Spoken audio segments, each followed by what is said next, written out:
Atividade de geografia no livro didático da semana 13, começando pela página 20, livro de geografia. Aqui tem algumas questões logo no início que é interessante que vocês respondam. Por exemplo, a primeira aqui, ó. Você conhece outra manifestação presente em algum lugar do Brasil? Em caso afirmativo, descreva. Caso você conheça, né? Se você é de algum outro estado do Brasil, conhece alguma manifestação cultural, você coloca. Caso não, que você não conhece, mesmo assim é interessante você colocar como exemplo, você põe aí na sua resposta o maracatu, que é uma dança bem conhecida no Brasil, caboclinhos, o nosso carnaval, ciranda, o frevo, que é bem conhecido, capoeira, tá bom? Que são manifestações, né, culturais bem conhecidas no país. Na segunda questão aqui, ó, no lugar em que você vive, acontece alguma festa popular? Em caso afirmativo, como é essa festa? Se não tiver espaço suficiente, você põe pelo menos os exemplos das festas. Por exemplo, nós temos aqui o carnaval, o Congo, que é uma manifestação cultural voltada para dança também, para festa. Festas juninas, né? No nosso caso, lá na nossa escola, nós temos todo ano a festa da primavera. E o que mais que dá para colocar? Festa da Penha, gente. Que independente de religião, é uma grande festa que acontece aqui no município de Vila Velha e que faz com que o nosso município seja conhecido, tá? A Festa Penha, ela é a terceira maior festa religiosa do país, tá bom? Só ficando atrás de Aparecida e do Círio de Nazaré, tá bom? Então, a Festa da Penha é uma festa muito grande e de muita representatividade no nosso estado, tá bom? Mesmo que você não, se você é católico, faz parte da sua religião. E para quem não é católico, não significa nada você dizer que é uma festa grande. Isso não vai influenciar em nada na sua crença, tá? Mas é uma festa que atrai muitos turistas, vêm pessoas de outros países para participar. Do próprio Brasil nem se fale, vem caravanas de todo o Brasil e para participar da festa. Então traz muito turismo. Isso traz muito benefício para a economia do nosso estado, porque vem muito turista fica hospedado em hotel. Então os proprietários de hotel, os funcionários que trabalham nos hotéis, ter um turista lá é importante para que o hotel possa funcionar. Então a gente precisa ver a coisa no modo macro, né, no todo. Então tudo aquilo que atrai turista para o nosso estado gera positividade, geram coisas positivas para nossa economia. Página 21, vem aqui a questão 1. As frases a seguir se referem à formação do povo brasileiro. Nós já falamos sobre isso em outras atividades, né? Como foi o início, né, a formação do nosso povo, tudo isso. Então, na letra A fala assim, ó, o povo brasileiro se formou pela união e mistura de grupos de diferentes origens. Sim, claro, aqui estavam os indígenas, aí chegaram os portugueses, que são europeus, e ali já começou a mistura, né, de índios com portugueses, e logo depois vieram os africanos, né, que foram escravizados, mas isso não evitou que houvesse a miscigenação, negro casando com índio casando com europeu, e foi a miscigenação, a mistura de povos, de tradições, línguas e valores. Então, são simples frases. Aí na letra B, é possível afirmar que não existe uma cultura única. Sim, né? É possível. Podemos afirmar que não existe uma cultura única no Brasil, tá? Por quê? Porque o resultado do povo brasileiro é a união e mistura de povos distintos, tá bom? Então é interessante que você coloque aí embaixo da letra B, que tem um espaçozinho, você escreve assim, ó, o povo brasileiro é resultado da união e mistura de povos distintos. Pronto, ok? O povo brasileiro é resultado da mistura de povos distintos. Distintos é a mesma coisa que diferentes. Página 22. Atualmente, o número de indígenas no Brasil é muito menor do que no início da colonização. Claro, quando os portugueses chegaram aqui no Brasil, quando Pedro Álvares Cabral chegou, né, com a sua caravana aqui no Brasil, o Brasil era muito povoado pelos índios. Eram muitos índios, muitas tribos. E se for fazer um comparativo de hoje em dia, a quantidade é muito menor, mas é muito menor mesmo. Tanto que a gente não anda por aí topando com índio todo dia, né? Aqui no estado do Espírito Santo mesmo, eu só vi tribo indígena quando eu estive no município de Aracruz. Eu não sei se em outro município aqui no estado existem tribos, tá? Então, assim, é um número muito reduzido. Então, aqui o livro vem questionando por que desse desaparecimento das tribos indígenas, de como era antes. Então, já que não dá para conversar com os colegas, aí a gente conversa por aqui, né? E você põe aí, ó, por quê? Qual seria a resposta? Porque grande parte da população indígena foi exterminada pela violência e pela escravidão a que foi subestimada desde a chegada dos europeus,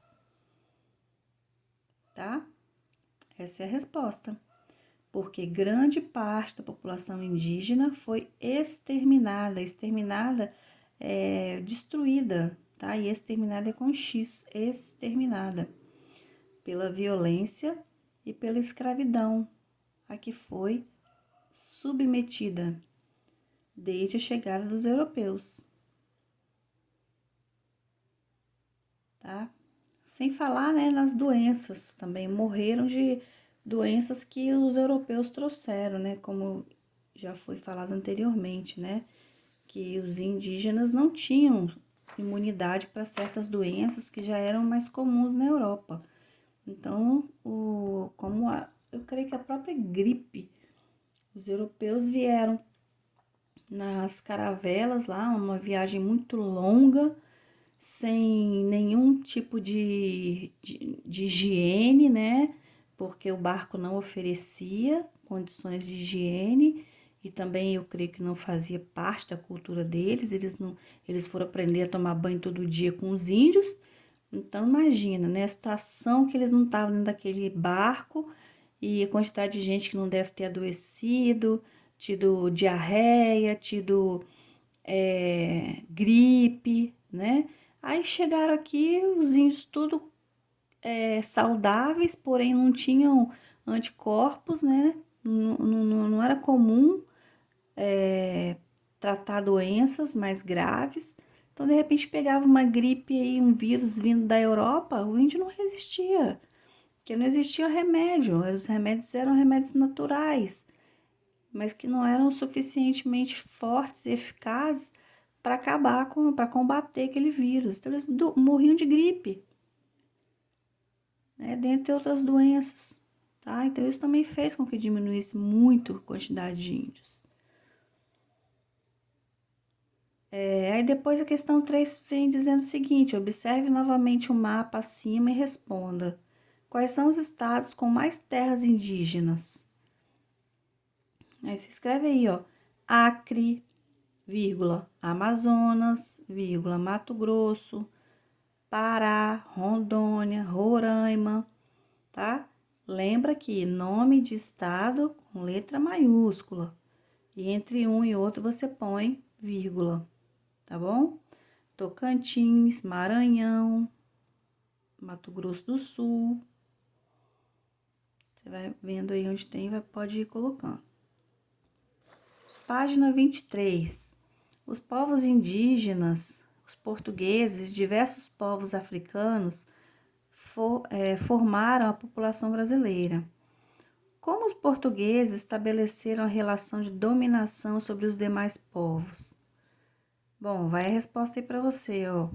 Durante a colonização, os portugueses fizeram uso de muita violência contra os povos indígenas e os africanos escravizados, os quais foram submetidos aos costumes e à língua dos colonizadores. Essa é a resposta. Já falamos bastante sobre esse assunto também, né? Como que eles foram nada gentis com os índios, muito menos com os negros, com os escravos.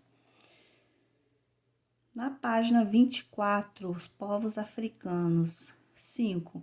Converse com os colegas por que os quilombos se tornaram uma forma de resistência à escravidão. Porque era nos quilombos que os escravizados que conseguiam escapar dos seus feitores podiam se refugiar e viver em comunidade. Por isso que até hoje existem os quilombolas, que é aquilo que sobrou dos quilombos, né? Hoje quem vive nos quilombolas? Os netos de escravos, bisnetos de escravos, né? Porque o tempo foi passando, a escravidão acabou, porém as novas gerações foram se organizando em comunidades chamadas quilombolas, que vem de quilombo, né? Vem da palavra quilombo. Então, ainda hoje existem essas comunidades quilombolas que lutam pelo reconhecimento desse povo que foi tão massacrado, né? Foi tão maltratado aqui na época da nossa colonização, infelizmente, tá? Então, por que os quilombos se tornaram uma forma de resistência à escravidão? Porque era nos quilombos que os escravizados que conseguiam escapar de seus feitores podiam se refugiar e viver em comunidade. Observe novamente o mapa acima e responda quais estados apresentam mais comunidades quilombolas: Bahia, Maranhão e Minas Gerais. Na letra B, na unidade federativa, ou seja, no estado que você vive, há comunidades quilombolas? Caso haja, qual é a quantidade estimada de comunidades? Gente, existe sim, tá? No interior do nosso estado existem comunidades em torno de 100 comunidades. Em torno.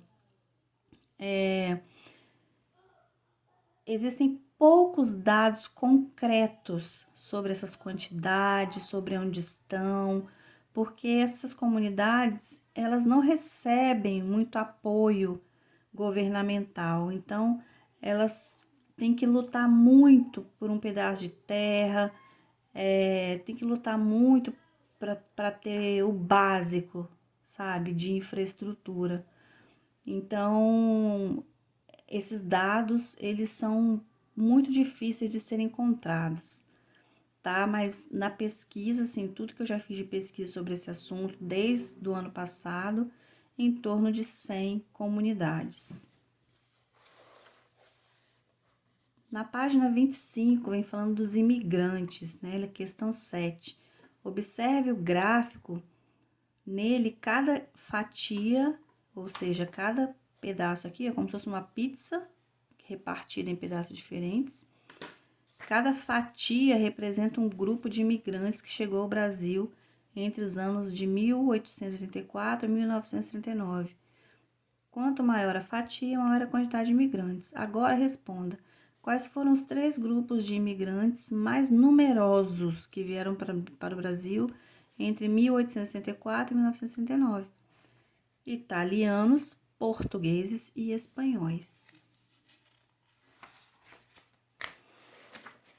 Página 26. Processos migratórios no Brasil. Na letra A, entre 1950 e 1970, houve um grande fluxo de pessoas da região Nordeste em direção à região Sudeste. Muita gente vindo para a região Sudeste, né? Compreendida aqui pelo nosso estado, Espírito Santo, Rio de Janeiro, Minas Gerais, tá? Vinham para cá porque a região Sudeste era mais desenvolvida e eles vinham em oportunidades de emprego, tá bom? Então, saíam do Nordeste, que até hoje traz uma característica de terra muito seca, que não consegue plantar, falta de água, né? Uma região um pouco abandonada e esquecida pelos governos. Então, eles vinham para a região Sudeste, que era desenvolvida, vinham em busca de emprego, de sobrevivência. B. Nesse período, também houve um deslocamento importante de pessoas da região Sul para Rondônia. O mapa mostra aí a setinha, tá? Ó, Sul para Rondônia. Página 27. Observe o mapa e depois responda as questões. Letra A. Marque com X os exemplos de setas que indicam as migrações entre as regiões do país. A seta do Rio de Janeiro para Bahia, tá aqui, Rio de Janeiro para Bahia. Ou seja, você vai marcar essa aqui, a primeira. E a última, seta de Goiás para o Piauí. Goiás para o Piauí.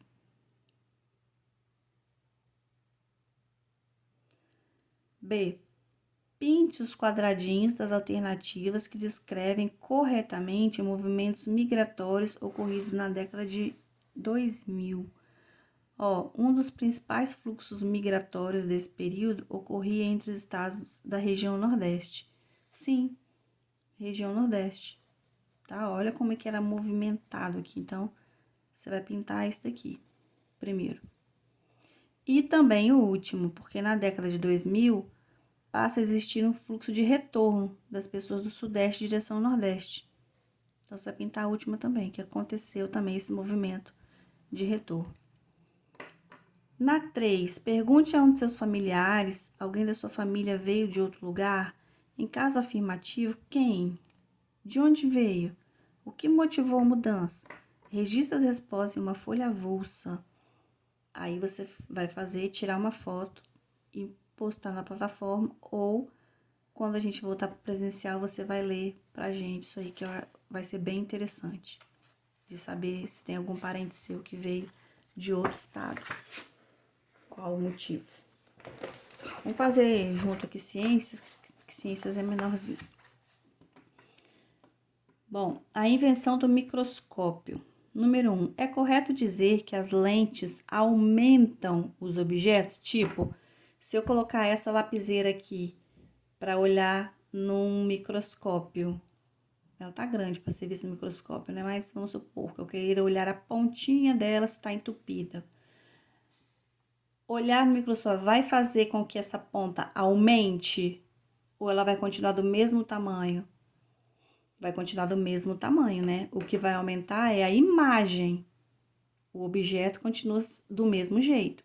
Então, sua resposta vai ser não, vírgula, pois as lentes não alteram os objetos. Ponto. Elas produzem imagens aumentadas deles. Ponto. Só isso. Página 13 vem falando sobre os detalhes do microscópio, cada pedacinho dele, né? Um microscópio aí, básico. Na página 14, o desenvolvimento do microscópio foi importante para o estudo da vida, porque sim, pois o microscópio permitiu que se conhecessem os seres vivos microscópicos, assim como suas características. Gente, antigamente as pessoas morriam sem saber de quê, né? Quem continuava vivo não sabia direito do que a pessoa morreu. Por quê? Porque as doenças não eram totalmente conhecidas, né? Como hoje em dia, né? A gente está vivendo aí um exemplo, né? De um vírus que apareceu aí e que ninguém conhecia. Então, naquela época, antigamente eram muitas doenças, antes de existir o microscópio. Não sabia se a pessoa tinha morrido por uma doença transmitida por um vírus, por uma bactéria, por um protozoário, não sabia por um fungo, ninguém sabia. Depois, com o surgimento do microscópio, com a criação e invenção do microscópio, é que as coisas mudaram muito para a ciência, né? Que eles puderam observar, estudar cada ser desse microscópio, que só se vê através do microscópio, e estudar a maneira como ele se reproduz, a maneira como ele se espalha, o tipo de doença que ele transmite, o que se pode combater. Então, é muito importante, o desenvolvimento do microscópio foi importante demais para a existência da humanidade, para a continuidade da vida, né? Na questão 15, questão 3, os microscópios se modificaram ao longo do tempo. Em sua opinião, qual o propósito dessas modificações? Ué, gente, o computador de quando eu era adolescente para mudar para o computador de hoje é completamente diferente. Por quê? Porque mudou a tecnologia, né? As coisas precisam evoluir. No caso do microscópio é a mesma coisa. Então você responde aí, ó. Melhorar a capacidade de visualização e ampliação dos seres microscópicos. Melhorar a capacidade de visualização e ampliação dos seres microscópicos. Capítulo 2, né? Unidade 2, vem falando sobre células. Célula, menor partícula, né? Da constituição do ser vivo. Vamos lá. Primeira questão. Observe a imagem que mostra um corte da folha observado por meio de um microscópio óptico moderno. Foram usados corantes para atingir o interior da folha. Olha lá, tá bem azulzinha, né? Ali as células. Letra A. Quais são as semelhanças entre a foto do corte da folha e a ilustração que representa a cortiça elaborada por Hooke? Em cima o texto fala sobre essa experiência do Hooke, né? Que foi um cientista. Então, ó, a resposta fica: a imagem mostra câmaras semelhantes às vistas por Hooke. A imagem mostra câmaras semelhantes às vistas por Hooke. Letra B. O que são essas bolinhas que formam a folha? São suas células. Página 17. Os seres vivos são formados por células. Leia e faça o que se pede. Letra A. Por que podemos dizer que um ser unicelular é um ser vivo? Lembrando que um ser unicelular é aquele que tem uma única célula. Resposta. Porque, assim como os seres pluricelulares, o ser unicelular transforma o alimento em energia para manter suas atividades, produz e elimina resíduos e tem um ciclo de vida. Essa é a resposta. B. Utilizando o que você sabe sobre animais e plantas, qual ser vivo citado no texto pode ser considerado um animal? Por quê? Resposta: aquele que se alimenta de seres vivos que produzem seu próprio alimento, e de animais pequenos ou grandes, é um animal, pois ele não produz seu próprio alimento. Vou ler de novo. Aquele que se alimenta de seres vivos que produzem seu próprio alimento e de animais pequenos ou grandes é um animal, pois ele não produz seu próprio alimento.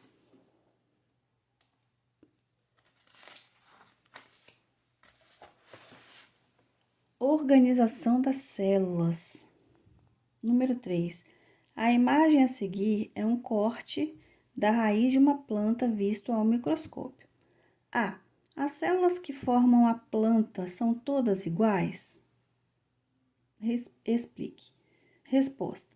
Não, vírgula. É possível ver várias células diferentes. Você vê que até as cores são diferentes, né? B. Você acha que essas células têm as mesmas funções na planta? Por quê? Não, ponto. Pois são diferentes por terem funções diferentes. Então, as células são diferentes porque cada uma delas tem um tipo de função. Por isso que a resposta é não, pois são diferentes por terem funções diferentes. Página 19 traz um esquema sobre a composição do organismo. Letra A aqui, ó, células de um músculo, né? Seria a parte menor. B, várias células juntas formam o quê? Tecido muscular. O conjunto dos tecidos musculares vão formar a letra C, que é o quê? Um órgão, no caso aqui é um coração. Aqui, ó, coração do tuiuiu. E D, ó, vários órgãos diferentes vão formar o quê? Um organismo, que é o corpo